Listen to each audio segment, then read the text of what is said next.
मैं मेरे कर्म करते समय मैंने गलती किया है, मैंने कर्म करते समय गलती किया हूँ, इसी कर्म को हमने ध्यान में रखना है, क्योंकि कर्म भोग और कर्म बंधन और कर्म दोष ये आदमी का पीछा कभी नहीं छोड़ते।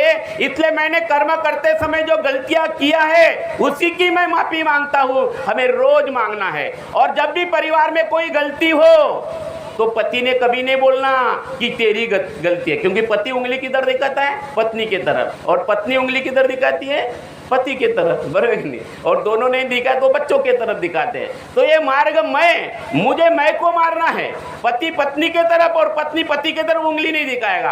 पति अपने तरफ देखेगा, पत्नी अपनी तरफ देखेगा, बच्चे अपने तरफ देखेंगे, क्योंकि एक चूल्हे पे खाना बनाने वालों ने सबने बोला कि मैं मरने के लिए तैयार हूँ।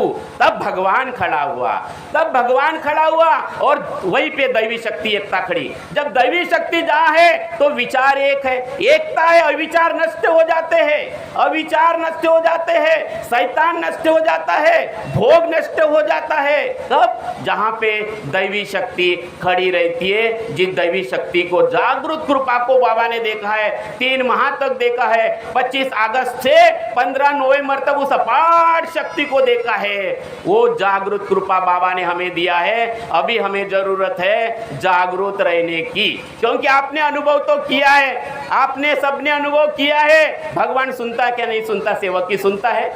आपने वचन दिया, भगवान खड़ा हुआ क्या नहीं हुआ, सेवक ने बोला मरा और भगवान खड़ा हुआ, बराबर कि नहीं। कितने भी संकट में हो, कितने भी संकट में हो, हमारे बाबा के एक सेवक मोंगर कसा तालाब में नाव पानी से भरी हुई है और भरे हुए नाव में सेवक खड़ा है। क्या बोलता है वो, बाबा मुझे तैरना नहीं आता, मैं नाव के नीचे कूदता हूँ तभी मरता हूँ, और खड़ा रहता हूँ मैं तब भी मरता हूँ, हे भगवान तू मुझे मार या टार। तो भगवान ने नीचे से तुरंत टेका दे दिया और हमारे उराड़े जी सेवक भाऊ अच्छे खड़े हो गए, बरोबर नहीं।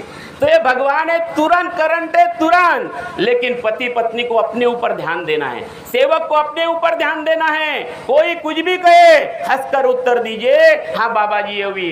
कहीं हमारा दिमाग खराब नहीं होना चाहिए। हमारा एक लक्ष्य, एक चित्त भगवान का मतलब ये है कि चित्त शुद्ध है, मन निर्मल है, बुद्धि उत्तम है। अगर हमारा एक लक्ष्य चित्त भगवान नहीं है तो पति का दिमाग खराब हो सकता है, पत्नी का दिमाग खराब हो सकता है, सेवक का दिमाग खराब हो सकता है। और इसलिए चित्त चोखा, मन निर्मला, बुद्धि उत्तम, मन धीर, हमारा चित्त शुद्ध होना चाहिए। उसी को ध्येयवादी सेवक कहते हैं। और इसलिए सुबह की विनंती है जो हमारे मन को निर्मल करती है।